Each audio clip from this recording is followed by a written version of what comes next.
a simple sentencing turns into a bizarre crime. And then we take a look at something that I always just kind of took for granted, but apparently has some serious ramifications for the human race. Should we open a message we receive from extraterrestrials? Today on Dead Rabbit Radio.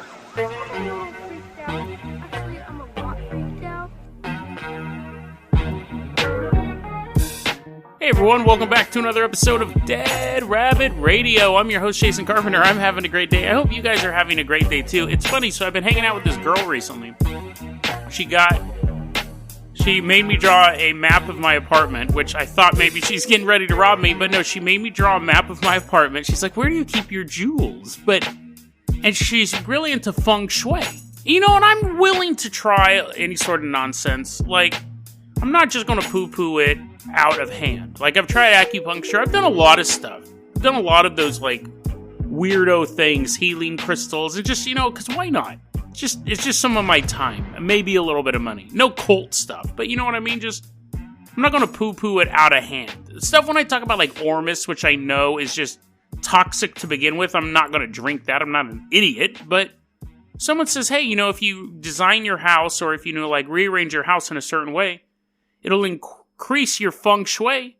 Give it a shot. What's interesting, I live in basically a box. I live in a square-shaped apartment. And she was drawing it out. And I almost feel like the person who designed the apartment built it to be feng shui. But where my recording studio is at is actually right in the grid of wealth and fame. Very, very interesting. Of course, this is where my chair was when I would sit and eat Dennison's chili and watch television all day long. Then I go, oh, I'm going to build a recording studio here. But it's right there. But I've just been kind of cleaning stuff up. I took all my weightlifting equipment and I put it in where the health center is. And I totally cleaned up the wealth part of my apartment. It is part of my studio, but it was a total mess. It was just a bunch of toys. And it was just a table full of bills. I was like, let's clean that area out. Let's clean it out and leave it with nothing. It's basically just an extension of the studio. So we'll see how this goes. I mean, obviously, it's not tomorrow. Britney Spears isn't going to hit me up and be like, here's $1 million, and now you're my boyfriend. You're super famous. One can only dream. But right now, yeah, I was like, what harm is it? Plus, it did get me to clean up. So, yeah, I'll let you guys know. And we'll keep doing this feng shui experiment. It's kind of cool. And again, it's costing me nothing. I'm just kind of moving stuff around. So, but anyways, let's go ahead and get started with the episode here. Now, the first story we're going to cover, I just got 2 pieces of information today. The story we're about to talk about, and John Singleton is dead? I didn't know that. I stumbled across that information, and I was like, are you what? I guess he died on the 29th. Oh, man. Boys in the Hood. If you haven't seen Boys in the Hood, you got to watch it, man. It's a really good movie. It's honestly, a lot of people quote like Ace Ventura. A lot of people quote Zoolander or Anchorman. I quote Boys in the Hood all the time. I got enough money to buy 100 balls. I'm not from Africa. You're from Africa, you African booty scratcher. That's not a really good line to quote in the wrong company, but you can say it. I'm not from Africa. I'm from Crenshaw Mafia. Yeah, be careful who you quoted around, but you might get beat up. But great film. I've seen that movie so many times.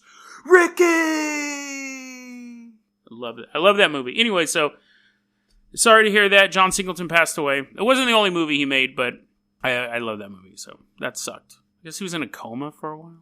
Anyways, I found out that piece of information today as well. But let's go back. We're not gonna cover that on the episode any more than I already did. But give me the goddamn gun. Such a good movie. Such a good movie. Ice Cube's driving in the car. Oh, that drive-by scene. Oh, both of them. Oh, such a good movie. Anyways, let's go ahead and get started. Let's actually get started with the episode. We're going to go ahead and take a trip. You and me, we're going to merry old England. The land of Protestants and disgusting food. And we're in England. I boiled down their entire history to those 2 things. We're in England, and we're sitting in a court trial. And you're sitting there and you're going, oh, this is kind of there's not a murder trial. This is a trial for passing bad checks. Why are we here, Jason? I'm like, oh, yeah. So there's this guy named Mark Marshall. He's 54 years old. We're seeing him sitting there. He's awaiting sentencing, and his crime was quite simple. He was writing bad checks to photography companies, getting the equipment, and then trying to sell it to something called cash converters, which is kind of like just like you're selling used goods, kind of like a pawn shop, but you don't get it back. He did this for £70,000 worth, which is a lot of equipment to carry. And so he was in court, and he's getting sentenced for this. And you're like, yeah, this is kind of like a mild crime. You're really covering this on Dead Rabbit Radio? This is just like a theft crime. And I'm like, don't interrupt the judge. And the judge is sitting there. This just happened a couple days ago. The judge is sitting there, and she says, okay, here's what your sentence is going to be. And the guy starts to get agitated. And you're like, uh-oh. And she goes, here's what your sentence is going to be. You're going to be sentenced to 2 years and 4, and before she can finish it, you hear Mark begin wailing. Oh! And now people often cry during court because, they're getting sentenced. A lot of people cry during court. It's not a good place to be. But you think 2 years, like the other day when I said I could do 3 years in prison standing on my head, let me be more specific. I could do 3 years in an Oregon prison standing on my head. That's probably, I think you probably could as long as you stayed to yourself, didn't cause any trouble, didn't get involved in any gangs. It sucks, but if someone sentenced you to 3 years, you could be like, ugh. But anyway, so this guy, the judge is saying you're going to get sentenced to 2 years and 4, and before she can finish the sentence, for this simple financial crime, he begins wailing and screaming. And that's when you notice that his entire face is gone white. And you're thinking, oh, he must really be fearful of prison. And then you start to see like little wafts of smoke lift off of his face. What had happened was before she was even done sentencing him, he had a metal like water jug, a little metal water bottle full of acid. And as she was saying what he was going to get, he poured acid all over his own face, and as he began melting. Someone sitting in trial said it looked like his face was covered in glue, because it was just white, because the skin was bubbling off. They think he drank some of it. They immediately begin throwing water on him, which you're not supposed to actually put water. You can put it on some acids, but some acids it makes it worse. But you don't know what, you're in shock. You just see a guy melting in front of you. What else are you going to do? Get a bucket? So they call the fire brigade. There was a woman standing next to him who was guarding him. She got a little bit of acid on her, but she's fine. He's in critical condition, obviously. So, yeah, bizarre. That is what is known as a overreaction. That is an absolute overreaction. And if you think maybe he just really didn't like jail and didn't want to go to jail for 2.5 years. It was 2 years and 4 months was his full sentence. When the cops arrested him in the first place, he stabbed himself in the neck. It's one of those things like, if you're that petrified of prison, you probably shouldn't be committing crimes that are easily tracked back to you. And I tried looking up, I was like, was he a felon? Like, did he serve time before and have a really bad experience and then, get out? What was it? Oh, dude, I read this story the other day. This guy, I was reading about the New Mexico prison riots. This dude was thrown in prison for, like, shoplifting. He got gang raped by 7 dudes. You're like, Jason, this story took a dark turn from the face acid. So reading about the New Mexico prison riot. This guy got arrested for shoplifting. He got gang raped by 7 dudes. He reported them to the police. They put him in protective custody. So now he's in the protective custody ward. And then there was this huge prison riot. And the first thing this is like back in the 70s. The first thing the prisoners did was go to the protective custody ward to get all the snitches. And they found him. And they took him out of a cell, cut his genitals off, stuffed him in his mouth. And then, killed him. Because he shoplifted. So again, 3 years in prison, it really depends on the prison you're in. And, just maybe blind luck. He shoplifted, got assaulted by these guys, turned them into the cops, and then he had to eat his own balls. Horrible story. And only 5 people or 10 people got prosecuted during this huge, giant riot. Another guy got a blow. Never mind, I'm not going to go into all the torture, but horrible stuff. Prison is not a fun place. Okay. Now, our next story we're going to talk about is actually a 2-parter, because I wanted to talk about that. This is a little tiny piece of a story. It's maybe like a minute or two, but I want to talk about it. I find it absolutely fascinating. It ties into our second main story here. So these nerds were studying these rocks. They're studying meteorites, to be specific. Not just any old rock. They're studying these meteorites, and they notice something. In the meteorites, they find a rare earth element known as monazite. Monazite. And they're like, look at this, fellow nerd. And they're like, oh, that is indubitably the best find we've ever found. Anyways, they're looking at the monazite. To their credit, at least they can pronounce it correctly. I can call them nerds all day long, but at least they can say this word. And they're looking at it and they're like, okay, that's cool. It's a rare earth element. We have it in this meteorite. But they notice something else on the microscopic level. That there are traces of an unknown element in it, in this sample. And they found this in a couple different samples now. And this is what they've come to the conclusion at. They can tell the monazite has been disturbed in some way on the microscopic level. It changed into an other completely unknown element, unknown mineral on Earth. Never seen it before. And this is their hypothesis. They can say that word correctly too.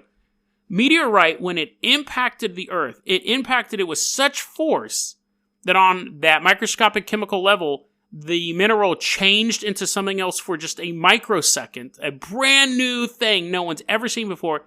And then because our environment doesn't allow that mineral to exist, it went back to monzonite with a little scar through it. And they said for a split second, something on this planet existed that shouldn't exist, that can't exist in our biome. And they go, we can't name it because we can't see it. We just see that it used to be there. I find that fascinating. I find that absolutely fascinating. Thank you, nerds. It's just interesting that they can look at this and say, here's something we've never, ever, ever seen before, have no idea what it is. It only lasted for a microsecond, just enough to leave this little ghost marker. Basically is a ghost. And yeah, totally bizarre. But I didn't have a lot to cover on that. Anything more than that would have required me to read a scientific journal, but I still found that fascinating. It'll be in the show notes if you want to look it up more. But what I really want to talk about is, of course, because that's more sexy aliens. So let's talk about aliens. So I'm drinking this Diet A&W root beer. It is quite tasty. So you're sitting at a lab. This all comes down to you, really. This will be your decision. You're sitting at a laboratory. A laboratory specifically to decode messages coming from space, like SETI, to search for extraterrestrial intelligence. And you're sitting there, drinking your Diet A&W root beer. Delicious. And you get a message. Not just an email from your buddy. But the system begins reading a massive influx of data. You realize that this isn't just background radiation. This isn't like a pulsar. This is actually what your organization has been set up to do, to detect and decode a transmission from outside the planet. You're watching the coded information appear onto your hard drive. You can just see it filling up with some sort of information. Now, obviously, at this point, you're like, Jason, you really don't know how technically any of this works. And I don't. But because the specifics don't matter to me. If I knew what they were, they'd probably matter more. But anyways, you're getting a message. Do you open that message? Now, I always thought that was a no-brainer. Of course, you would open the message. I would open the message. I figured if I got an email from an alien, I would open it. I mean, again, that's not how it works. But so, of course, organizations that are built to send out and search for these messages, of course they would open it. I never even considered why you wouldn't open it. Recently, there was a paper called Interstellar Communication. Message decontamination is impossible. Now, here's the thing. This paper puts forth the idea that the message itself could be dangerous in various ways. So let's go back to you in the laboratory. You're drinking your diet. You just went and got another Diet A&W root beer. You're ready to open this up. And you see that there is a text file, what appears to be a text file, and then another program. You open up the text file and it reads this. There is no God. There is no life after death. All you have is a brief speck of time, and then you are nothing. If another human says that to you, you can be like, you can either agree or disagree with it. But if a extraterrestrial civilization that is if they're sending messages this concise far across these distances, you're going to assume they're smarter than us on a technical level. And if they spread a viral idea like that, people are more likely to take it seriously. And this was the person who wrote this paper, this was one of their concerns, was that you could have a message that destroys a society. You could have a statement, whether it's true or false is irrelevant. It's coming from a race of people so much smarter than us that people are more likely to believe it. He said, some people believe that the Bible helped speed along the destruction of Rome. I haven't really looked into that, but you can have these thoughts, these memes, that really take hold in a society. If the message says your sun will go supernova within a year, everyone will freak out. And and even if it's not true, it could cause some serious problems. It would cause a societal collapse. Because it's one thing if a meteorite hits the Earth and you figure, we'll build these bunkers, or it's only going to hit this part of the planet and everyone else will be fine. See you later, China. There are certain things that we can do in those events, but if the sun goes supernova, there's nothing to do. In a year, there's no way we're going to get far enough away from it. So they're saying that an alien civilization could send a malicious message that actually can destroy a society. If a supremely intelligent being said, this is it, when you die, you cease to exist, you disappear forever, everything you ever done just becomes someone else's memory, and then they die, and then everyone forgets about you, you're just a brief moment in time, you would have to be quite devout to say, no, I don't believe that. Especially if they were able to say, we know this because we've traveled through dimensions or we have this advanced technology. This is simply the facts. Here's math to prove that we are right. Whether or not it's true would be irrelevant. But that's only part of the problem with them. And I hadn't thought about that before. If the aliens could send us a message that would restructure our society. So that was something I hadn't considered because, yes, I think messages can have effects on society. Imagine if you were told by someone that you really respected, you really trusted, they said, your significant other is cheating on you. You'd be like, what? And they're like, yeah. Listen, I've been through this before. I know what the signs to look for are. They're cheating on you. Nah, no, they want to do that to me. No, this is, look, these are the things that they're doing, and these are the things I've experienced. I'm pretty sure they're cheating on you. That will affect your relationship with that person. That will affect your relationship. Now imagine 6 billion aliens are saying the exact same thing to you. You're going to have a hard time crawling into bed with them. So that's, these things can actually damage people. But that wasn't the only thing that the author of this paper, that I forgot to write down, the author of this paper said. Let's go back to our example. You get the alien signal, it says, there is no God, there is no life after death. All you have is a brief speck of time and then you are nothing. You download and decrypt the following program. It has cures for every known disease that can impact a biological organism. It will help you achieve a longer life, totaling 500 to 1,000 years. We want to help you explore the stars and meet us. Together we will live this relatively short life to the fullest. The paper put forth that the other problem isn't necessarily a statement which may destroy society. It's a straight up computer virus. It would be far easier to send a computer virus across the cosmos than it would be to send a fleet. And so if you have this program that's saying we can offer you these great things, just click on this and upload it to your computer. Just click past that Norton antivirus thing. It could just be a computer virus that just wipes everything out. Or the program itself, the message itself could be an artificial intelligence.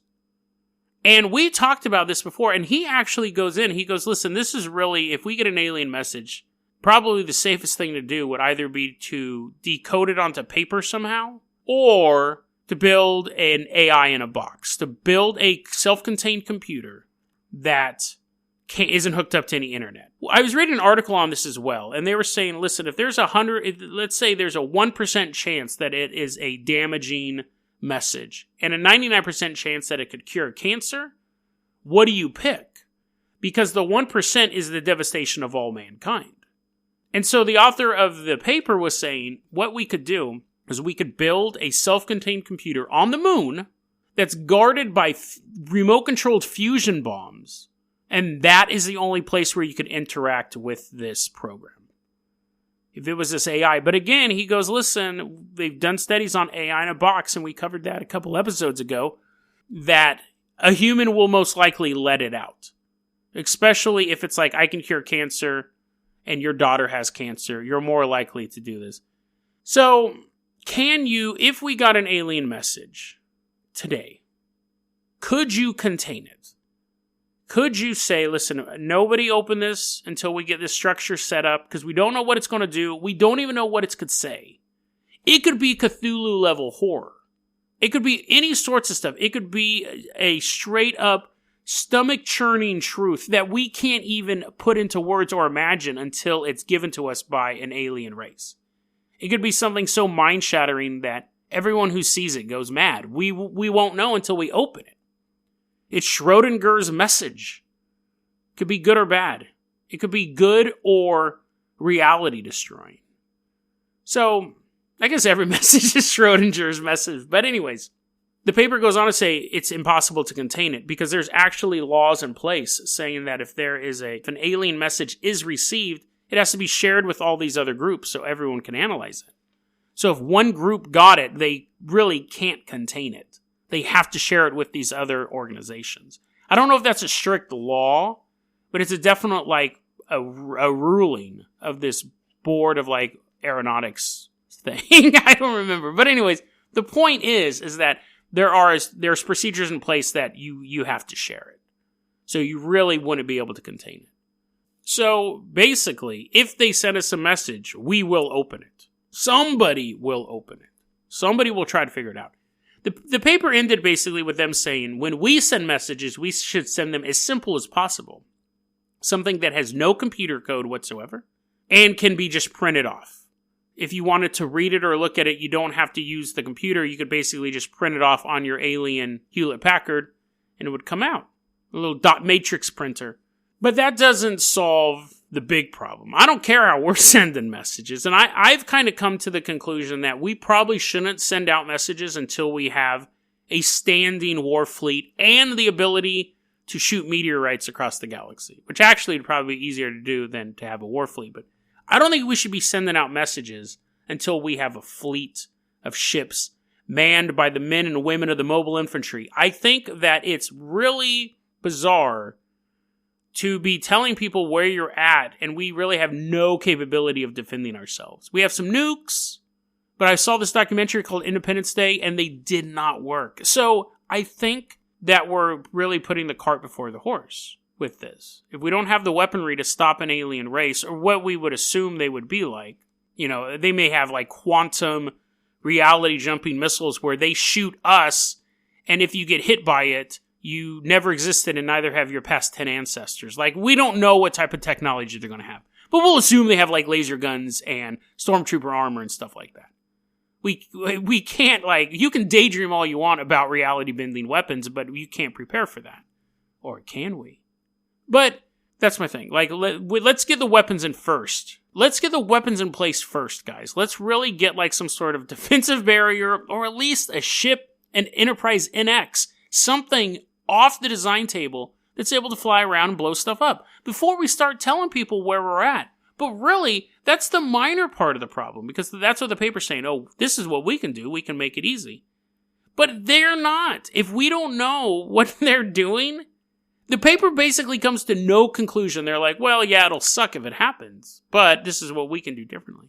I always assumed that an alien message, and this is just me, I guess, being naive about intergalactic politics, I always assumed that alien message would be, hey guys, what's up? We're the Andromeda boys, we're hanging out, yo, you should come kick it with us, we got some awesome brew. I thought it would be friendly. Maybe you would, because again, why would you send a message saying, we're gonna destroy you, we'll see you in 10,000 light years, because that would only give us time to prepare. I figured a message would be beneficial, or at least a hello, and invasion would just happen. I always walk down the street and I think, I wonder what would happen if an alien ship poured out of those clouds. Constantly. That is probably my second most thought while I'm walking, other than, What would I do if zombies showed up right now? So I think I always thought a hostile action would just be ships. You know, Spain didn't send letters to South America saying, see you soon. They just kind of showed up one day. So maybe that was just me being naive. But the idea of getting a message in the middle of the night at a radio telescope lab in Albuquerque, New Mexico, and seeing little data points appearing, and you're like, oh my god, you're calling up your supervisors, this is it, this is what we've been waiting for, and everyone's comes over to your monitor, and you're seeing that you're watching this file, just the information grow, gigabytes and terabytes, and you're like, what could this be? This is obviously not random. This could be proof, it is proof, that we're being contacted from somebody other than Earth. And you're watching this file grow and grow and grow and grow, and then finally, and now you have the option to decode it. A 99% chance that it is benevolent, but a 1% chance that it will be the end of human civilization. Do you open that file? deadrabbitradio@gmail.com is going to be your email address. You can also hit us up at facebook.com/deadrabbitradio. Twitter is @JasonOCarpenter. Dead Rabbit Radio is the daily paranormal, conspiracy, and true crime podcast. You don't have to listen to it every day, but I'm glad you listened to it today. Have a great one, guys.